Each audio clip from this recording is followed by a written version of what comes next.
Hello again, friends. Welcome back to another episode of... And we're at Barnes. Yes, we are at Barnes & Noble. And I found this, cool Hermione, Funko Pop. Yeah, they had Harry and Ron as well, but... So we're here picking up some presents for his birthday. We're also getting Harry Potter Clue. I'm gonna see if I can get him to play Clue with me. What? Not today. I'm gonna wrap this for your birthday. Yeah, it's another episode of Lazarus Out Loud. We're picking up with Chamber of Secrets, which is the second book in Harry's. I want this one to go on mine. Okay, I'll put it on yours. But yeah, so Hermione's wearing her school uniform, it looks like. They all. And there's also others on the back. Ooh. You do know all of these characters.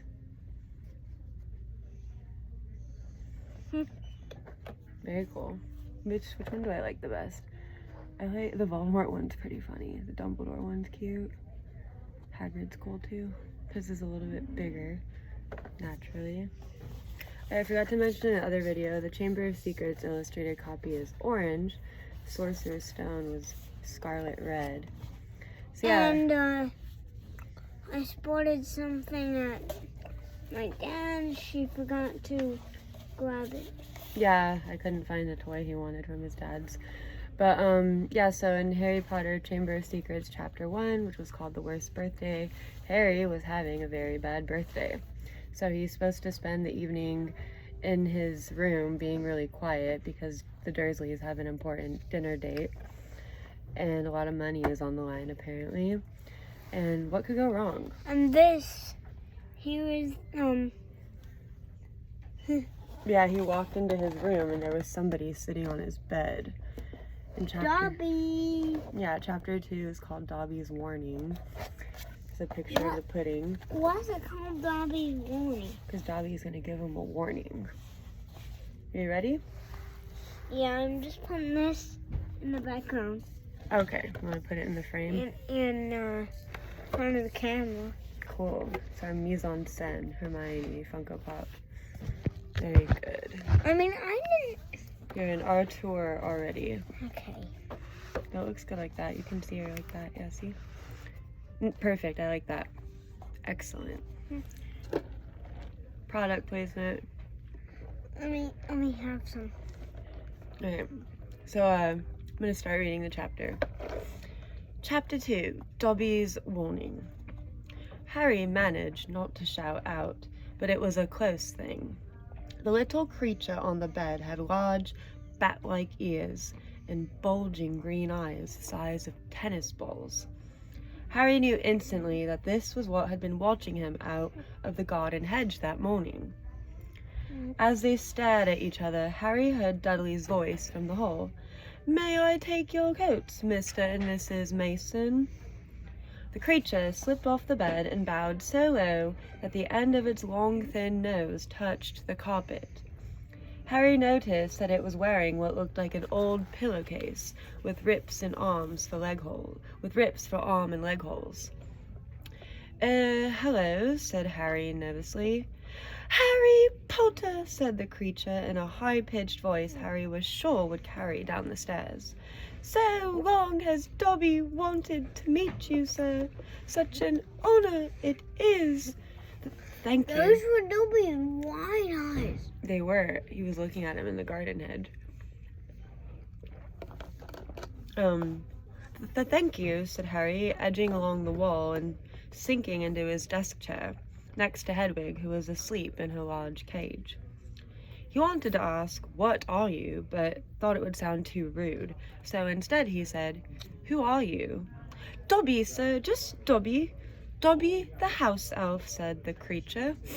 "Oh, really?" said Harry. I don't want to be rude or anything, but this isn't a great time for me to have a house elf in my bedroom." Aunt Petunia's high, false laugh sounded from the living room. The elf hung his head. "Not that I'm not pleased to meet you," said Harry quickly, "but is there any particular reason you're here?" Oh, yes, sir, said Dobby earnestly. But Voldemort, I'll talk about this. You keep reading. Okay. The Voldemort. Well, we can't both be talking at the same time, but you just say what you want to say. The Voldemort one is kind of cute. I know, look at him. He looks so angry. Look at his bushy eyebrows. Pushy, like. Hermione has bushy eyebrows, too. Oh, yes, sir, said Dobby earnestly. Dobby has come to tell you, sir. It is difficult, sir. Dobby wonders where to begin. Sit down, said Harry politely, pointing at the bed. To his horror, the elf burst into tears, very noisy tears. Sit down, he wailed. Never, never, ever. Harry thought he heard the voices downstairs falter. Sorry, he whispered. I didn't mean to offend you or anything. Offend Dobby, choked the elf. Dobby has never been asked to sit down by a wizard like an equal. Harry, trying to say shh and look comforting at the same time, ushered Dobby back onto the bed where he sat hiccuping, looking like a large and very ugly doll. At last he managed to control himself and sat... Oh, snap. Be careful. And sat... Don't escape. We're making a video. It didn't. That's good. It didn't spill. That's good. And sat with his great eyes fixed on Harry in an expression of watery adoration. I'll sit next to you. Perfect. I'll be your pillow. Kind of. No. Okay, You can't have met very many decent wizards, said Harry, trying to cheer him up. Dobby shook his head. Then, without warning, he leapt up and started banging his head furiously on the window, shouting, Bad Dobby! Bad Dobby! Don't! What are you doing? Harry hissed, springing up and pulling Dobby back onto the bed. Hedwig had woken up with a particularly loud screech and was beating her wings wildly against the bars of her cage. Dobby had to punish himself, sir, said the elf. Why did she wake up and... Because Dobby's being super loud. Harry's supposed to be chilling, being really quiet. Dobby had to punish himself, sir, said the elf, who had gone slightly cross-eyed. Dobby almost spoke ill of his family, sir. Your family? The wizard family Dobby serves, sir. Dobby is a house elf, bound to serve one house and one family forever. Do they know you're here? Asked Harry curiously. Dobby shuddered. Oh, no, sir, no. Dobby will have to punish himself most grievously for coming to see you, sir. Dobby will have to shut his ears in the oven door for this, if they ever knew, sir. But won't they notice if you shut your ears in the oven door? Dobby doubts it, sir. Oh, there's the Hagrid. Oh, nice. Dobby is always having to punish himself for something, sir. They let Dobby get on with it, sir.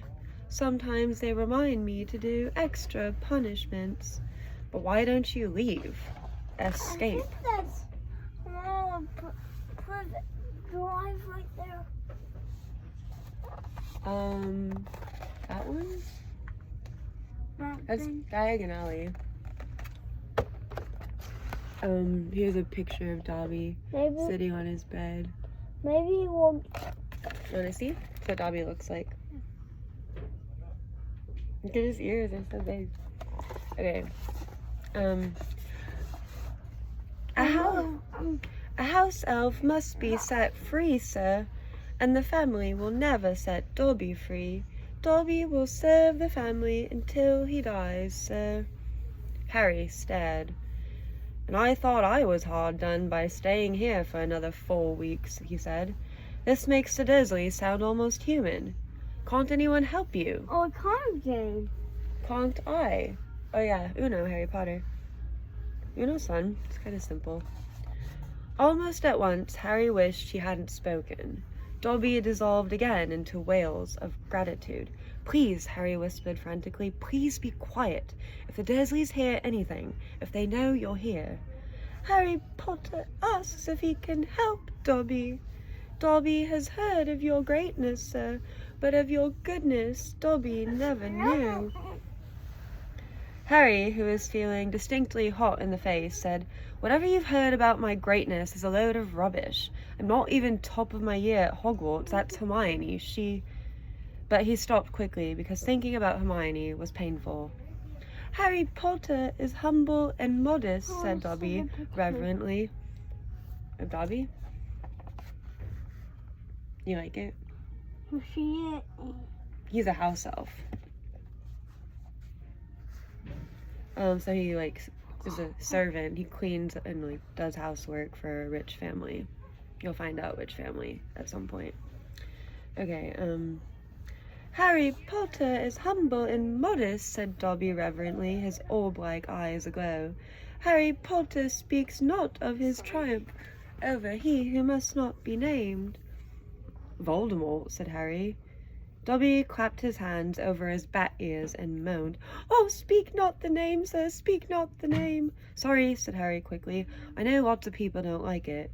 My friend Ron. He stopped again. Thinking about Ron was painful, too. Dobby leaned towards Harry, his eyes wide as headlamps. Dobby heard tell, he said hoarsely, that Harry Potter met the Dark Lord for a second time, just weeks ago. That Harry Potter escaped yet again. Harry nodded, and Dobby's eyes suddenly shone with tears. Ah, sir, he gasped, dabbing his face with a corner of the grubby pillowcase he was wearing. Harry Potter is valiant and bold. He has braved so many dangers already. But Dobby has come to protect Harry Potter, to warn him, even if he does have to shut his ears in the oven door later. Harry Potter must not go back to Hogwarts. There was a silence broken only by the chink of knives and forks from downstairs, and the distant rumble of Uncle Vernon's voice. What? Harry stammered. But I've got to go back. Term starts on September the 1st. It's all that's keeping me going. You don't know what it's like here. I don't belong here. I belong in your world, at Hogwarts. No, no, no, squeaked Dobby, shaking his head so hard his ears flapped. Harry Potter must stay where he is safe. He is too great, too good to lose. If Harry Potter goes back to Hogwarts, he will be in mortal danger. Why? Said Harry in surprise. There is a plot, Harry Potter. A plot to make... There's lots of stuff here. There is. My goodness. Mm-hmm. There's I almost said Hogwarts. Yeah, there's some Hogwarts stuff. But, there is, Hermione and Hagrid. Hagrid. They're kind of goofy looking. I know, and then they're animals. Mm-hmm. You're so sweet. You can't reach. I'm not flexible enough. Okay. There is a plot, Harry Potter. A plot to make most terrible things happen at Hogwarts, School of Witchcraft and Wizardry. This year, whispered Dobby, suddenly trembling all over. Dobby has known it for months, sir. Harry Potter must not put himself in peril. He is too important, sir. What terrible things, said Harry at once. Who's plotting them? Dobby made a funny, choking noise and then banged his head madly against the wall. All right, cried Harry, grabbing the elf's arm to stop him. You can't say it, understand. But why are you warning me? A sudden, unpleasant thought struck him. Hang on. This hasn't got anything to do with you-know-who, has it? You could just shake a nod, he added hastily as Dobby's head tilted worryingly close to the wall again. Slowly, Dobby shook his head. Not he who must not be named, sir. But Dobby's eyes were wide, and he seemed to be trying to give Harry a hint. Harry, however, was completely at sea.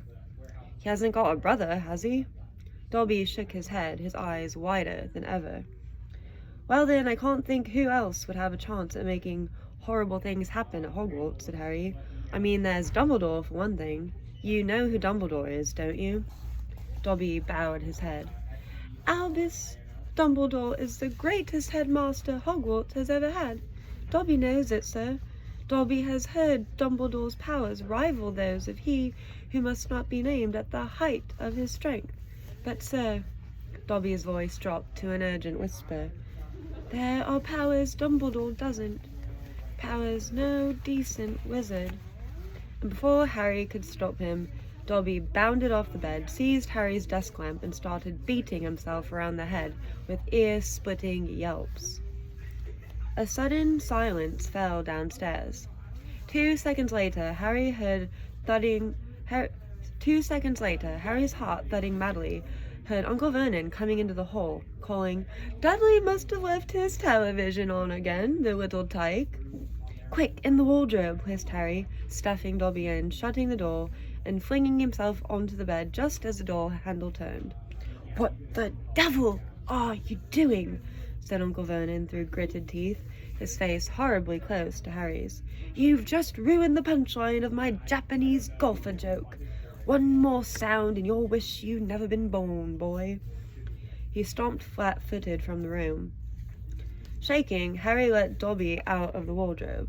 See what it's like here, he said. See why I've got to go back to Hogwarts? It's the only place I've got, well, I think I've got friends.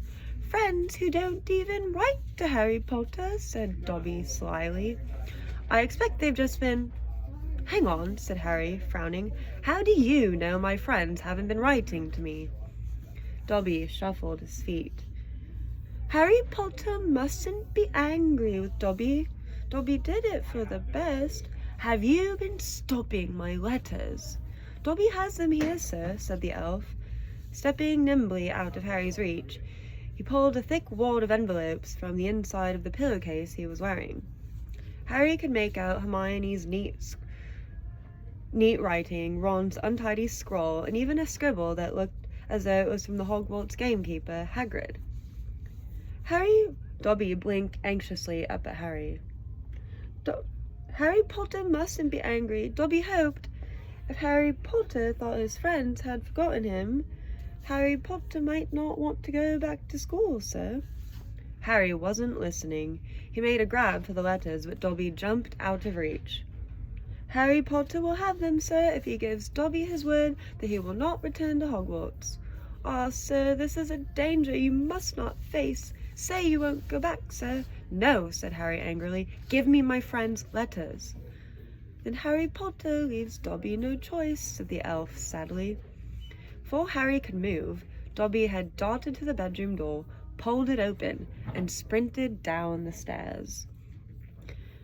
So there's a picture of Dobby running down the stairs.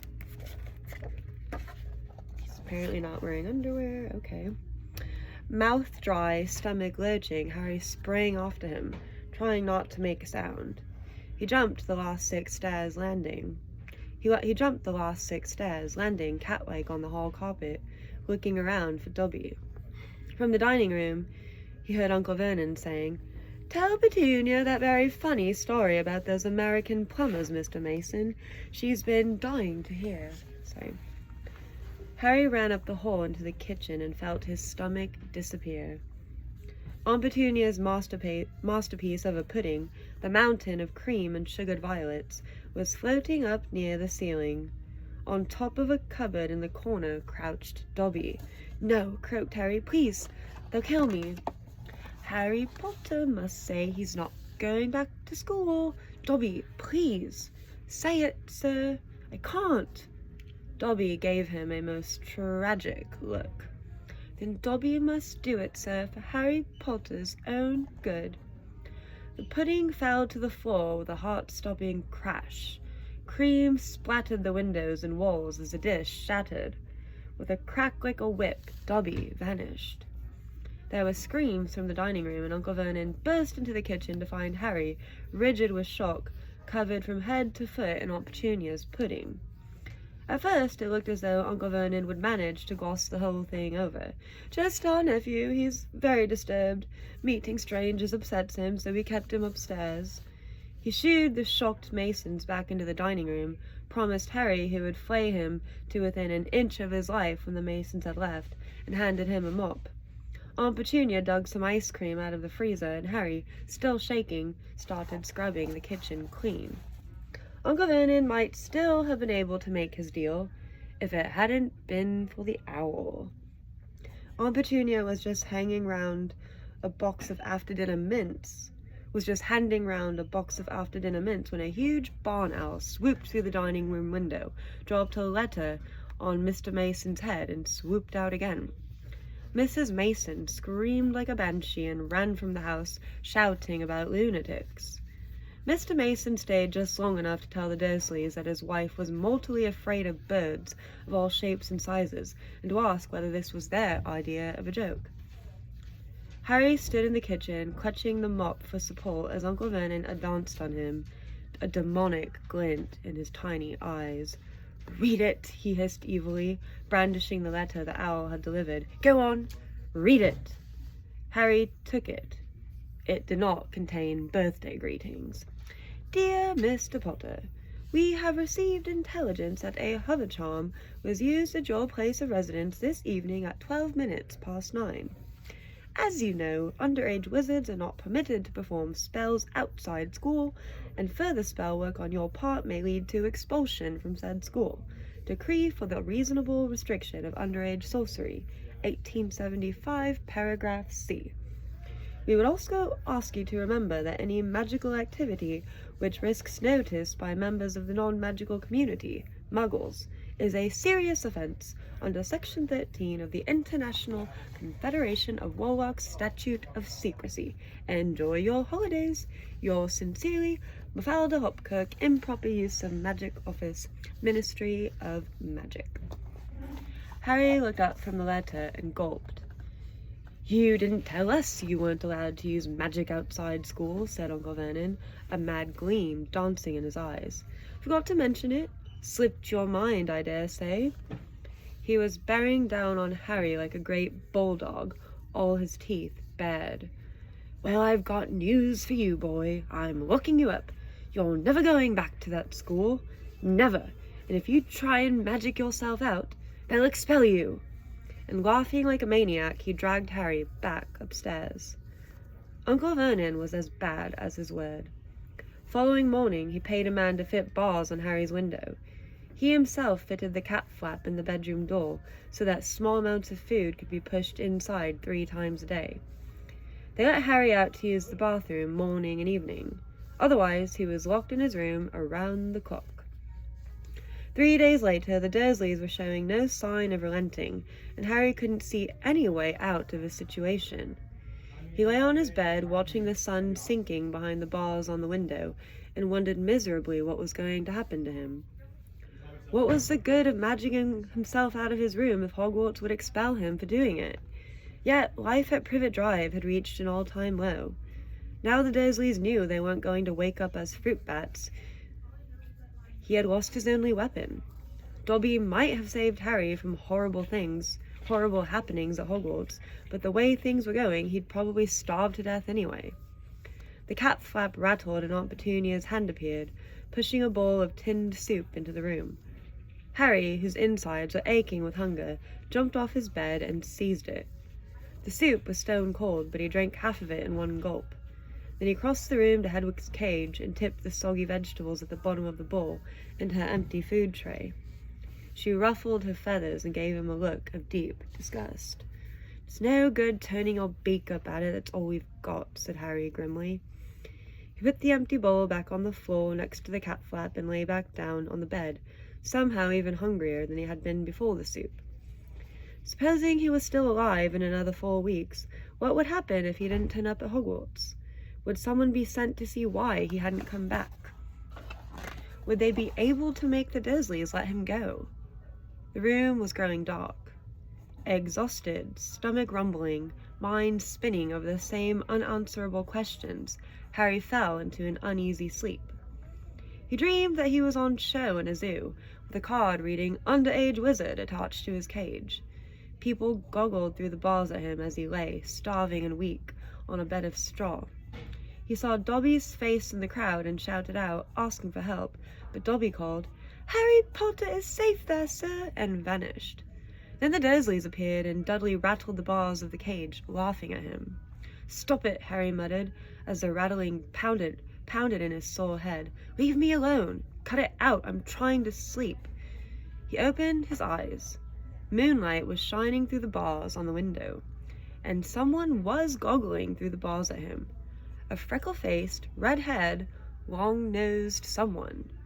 Ron Weasley was outside Harry's window. Looks like my audience member fell asleep again. So that was chapter 2. We met Dobby, who's one of the fan favorite characters. He gave Harry a warning, and he got in trouble because Dobby spilled the pudding all over the dinner party and then disappeared. And then the Dursleys locked him in his room. He's not going to go back to Hogwarts. But then Ron Weasley shows up at his house. What? Yeah, he's outside Harry's window right now in the middle of the night. What? So yeah, chapter 3 is called The That's Burrow. surprising. I know, right? Ron? Ron? What's Ron doing at Harry's house?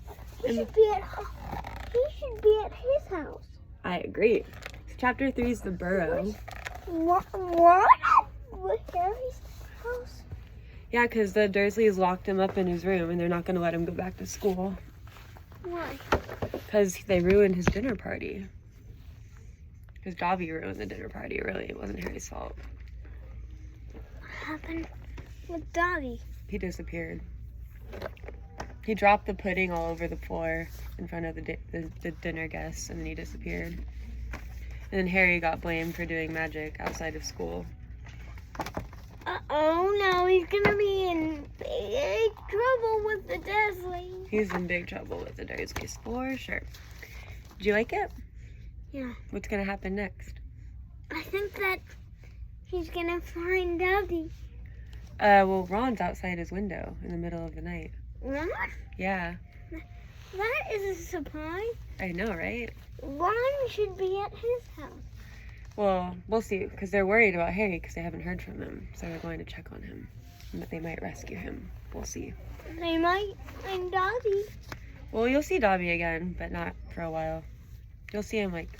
Alright, anyway, thank you for listening. That was our Barnes & Noble video. Say bye to Hermione. Oh yeah, these are the other ones if you want to see. The Voldemort one is at the bottom. Alright, you got anything to add? Alright, bye!